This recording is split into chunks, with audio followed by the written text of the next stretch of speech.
ট্যাবের টাকা গায়েব হয়েছে এই খবর আমরা দেখিয়েছি এবং এই ঘটনায় গ্রেফতারও করা হয়েছে বেশ কয়েকজনকে। আর এরই মাঝে আরো চাঞ্চল্যকর খবর এলো, এবার আবাসের টাকাও গায়েব। ট্যাবের পর এবার আবাসের টাকা গায়েব গোয়ালপুকুরের পাঞ্চিপাড়া পঞ্চায়েত এলাকার ঘটনা।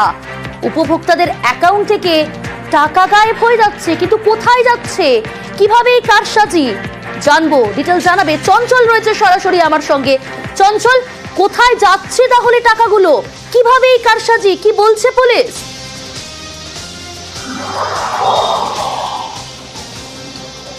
দেখো, জালিয়াতিদের আগে যে ঘটনা ছিল যে ট্যাবের টাকার উপরে নজর ছিল, কিন্তু এবার আবাসের টাকার উপরে জালিয়াতিদের নজর।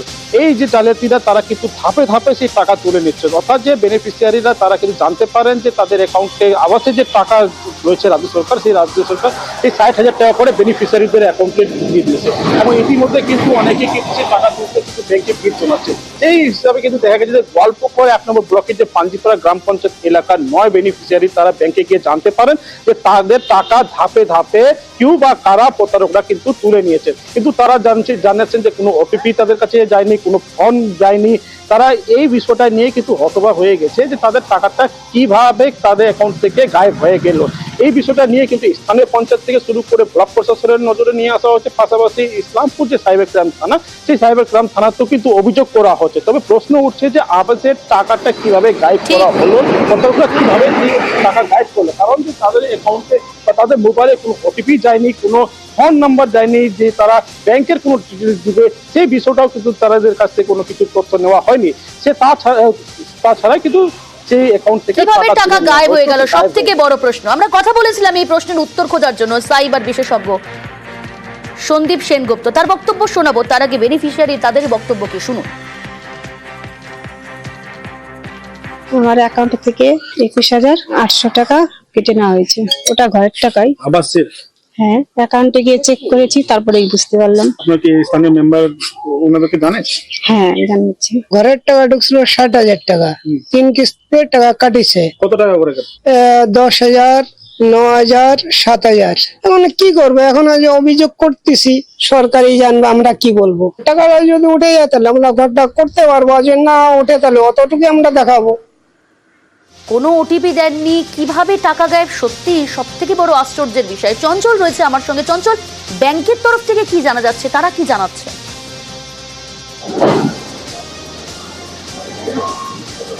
দেখো, এই বিষয়ে কিন্তু যে বেনিফিশিয়ারিরা রয়েছে তারা কিন্তু ব্যাংকে গিয়েছিলেন এবং ব্যাংক থেকে তারা ওদেরকে পরিষ্কার ভাষা বলে দেওয়া হচ্ছে যে তাদের টাকা কিভাবে উইথড্র লেগেছে তারা কিছু জানেন না।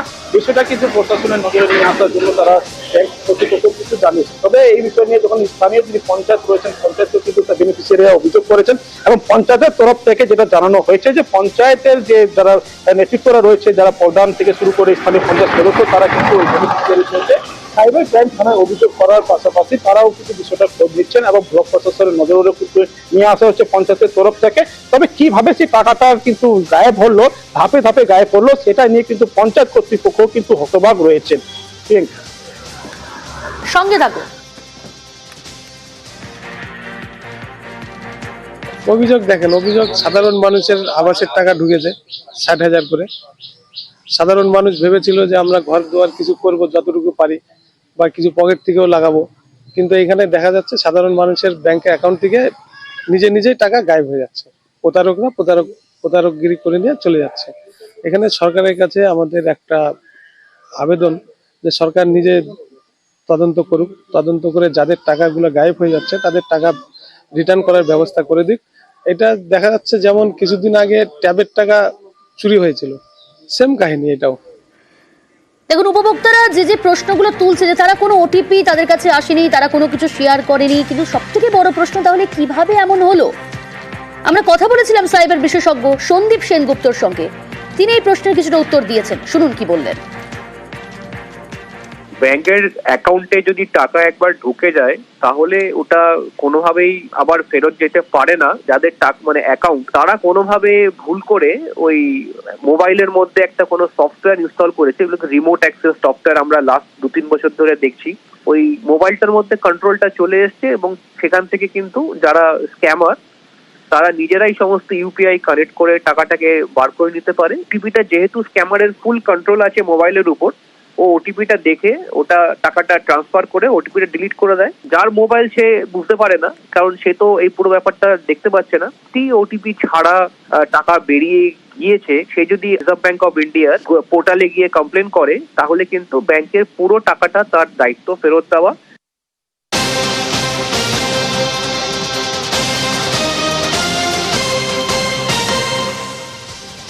আরও এক প্রতারণার খবর, অনেকেই শেয়ার মার্কেটে বিনিয়োগ করে থাকে, সাবধান হয়ে যান। শেয়ার মার্কেটে এবার বিনিয়োগের লোভ দেখিয়ে প্রতারণা করা হয়েছে। হ্যাঁ, 24 লক্ষ টাকা প্রতারণার অভিযোগ। অঙ্কটা কিন্তু অনেকটাই বড়। বিধাননগর পুলিশের জালে এই ঘটনায় চক্রের দুই পান্তা গ্রেফতার, পীযূষ আগরওয়াল এবং শ্যাম আগরওয়াল। শেওড়াফুলি এবং হাওড়ায় থানা দিয়ে গ্রেফতার করা হয়েছে দুই ব্যক্তিকে। আরো ডিটেল আপনাদের জানাবো, অনুপ রয়েছে আমার সঙ্গে। অনুপ, অনেকেই কম বেশি শেয়ার মার্কেটে বিনিয়োগ করে থাকে, এই শেয়ার মার্কেটে বিনিয়োগের লোভ দেখিয়ে কিভাবে প্রতারণা করা হলো, আর এই চক্র কতদিন ধরে সক্রিয়?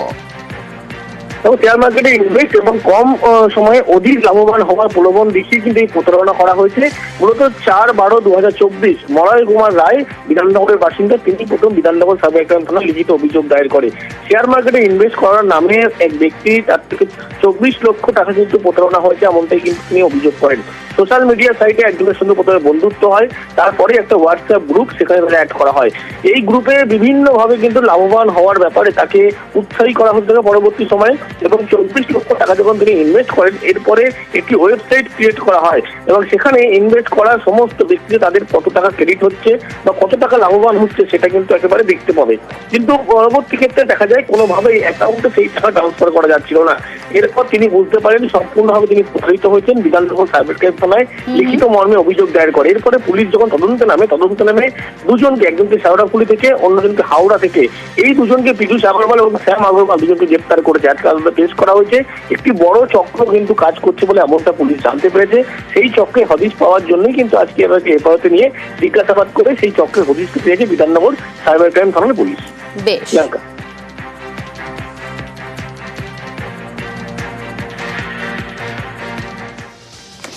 এবার কংগ্রেসেরও ঐতিহাসিক ভুলের কথা স্বীকার, রাজনৈতিক ভুলের শিকার। 26 বছর আগে কংগ্রেসের ভুলের কথা স্বীকার। মমতা বন্দ্যোপাধ্যায়কে বহিষ্কারের সিদ্ধান্ত ভুল ছিল, মমতা সম্পর্কে কংগ্রেসের অবস্থান ভুল ছিল বলেই দাবি কংগ্রেস নেতা ও প্রাক্তন সাংসদের ভুল স্বীকার। প্রদীপ ভট্টাচার্য ঐতিহাসিক ভুল স্বীকার। সোমেন মিত্র স্মৃতি অনুষ্ঠানে বিস্ফোরক প্রদীপ ভট্টাচার্য। যেদিন বাংলার বর্তমান মুখ্যমন্ত্রীকে এক্সপেল করা হয়, আমি সোমেনকে বলেছিলাম তুমি করো না, কিছুতেই করো না, কিন্তু সোমেনের উপরে এমন চাপ তৈরি হয়েছিল। সীতারাম কেশরী বলেছেন টেলিফোন করে যে you have to do it, okay তোমায় এক্সপেল করতে হবে, কারণ আমরা করেছি। যে তাকে করতে বাধ্য, আর প্রায়শ্চিত্তটা সেই জন্য কংগ্রেস দলকে আজও করতে হচ্ছে। আমি জানি না এই খাত থেকে আমরা কখন কিভাবে উঠে আসি। বাংলায় আলাদা দল করে একমাত্র সফল মমতা বন্দ্যোপাধ্যায়, প্রতিক্রিয়া কুণাল ঘোষের। সর্বভারতীয় কংগ্রেস এবং এ রাজ্যের একাংশ তারা সিপিএম এর সঙ্গে হাত মিলিয়ে সিপিএম এর সঙ্গে ভর করে চলছিল। ফলে মমতা বন্দ্যোপাধ্যায় বাংলার মানুষের ওপর অত্যাচার অবিচারের প্রতিবাদে যে উগ্র সিপিএম বিরোধী আন্দোলন করছিলেন, বারবার কংগ্রেস থেকে তাতে বাধা দেওয়া হয়েছে, লাগাম টেনে ধরা হয়েছে। সেই জায়গা থেকেই তৃণমূল কংগ্রেসের জন্ম। কংগ্রেস এই যে বাংলার মানুষের মন বুঝতে ভুল করেছে, যখন তারা বহিষ্কার করলো, তাহলে মমতা বন্দ্যোপাধ্যায়ের কংগ্রেসটাই বাংলায় অরিজিনাল কংগ্রেস হয়ে গেল। বাংলার মানুষ বললেন এটাই মূল কংগ্রেস। নেতাজি সুভাষচন্দ্র বসুও কিন্তু আলাদা দল নিয়ে দলীয় রাজনীতিতে সফল হতে পারেননি, সংসদীয় রাজনীতিতে দল গড়ে ব্যর্থ হয়েছে। প্রণব মুখোপাধ্যায় দল গড়ে ব্যর্থ হয়েছে। বাংলার মাটিতে যদি আলাদা দল করে কেউ কোনো নেতা বা নেত্রী সফল হয়ে থাকেন, তো তাহলে সেটা একমাত্র মমতা বন্দ্যোপাধ্যায়।